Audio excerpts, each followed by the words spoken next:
અંકલેશ્વરમાં મુસ્લિમ સમાજ દ્વારા 3 રસ્તા સર્કલ પાસે જમ્મુ કાશ્મીરના પહલગામમાં આતંકી હુમલામાં મૃત્યુ પામેલા મૃતકોને શ્રદ્ધાંજલિ અર્પી હતી અને આતંકી હુમલાને વખોડી કાઢ્યો હતો। આતંકી સામે કડક કાર્યવાહી કરવા માંગ કરાઈ છે।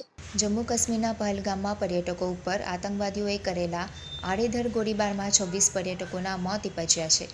આતંકવાદીઓએ કાયરતાપૂર્વક આતંકી કૃત્ય સામે દેશભરમાં આક્રોશ ફેલાયો છે।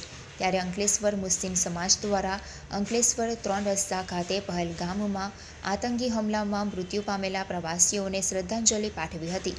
આ પ્રસંગે મુસ્લિમ સમાજના આગેવાનો ઇકબાલ ગોરી, ગુલામ સિંઘા, વસીમ ફળવાલા સહિતના આગેવાનો ઉપસ્થિત રહ્યા હતા અને ક્રૂરતાપૂર્વકના આતંકી હુમલાને વખોડી કાઢ્યો હતો અને આતંકીઓ સામે કડક કાર્યવાહીની માંગ કરી હતી। જમ્મુ કાશ્મીરના પહેલગામમાં થયેલ આતંકવાદી હુમલામાં શહીદ થયેલ તમામ શહીદોને અમે હાર્દિક શ્રદ્ધાંજલિ અર્પિત કરીએ છીએ અને ખીરાજ અકીદત પેશ કરીએ છીએ તથા હુમલામાં જે લોકો ઘાયલ થયા છે તે લોકો વહેલા તકે સાજા થાય એવી માલિકને પ્રાર્થના કરીએ છીએ।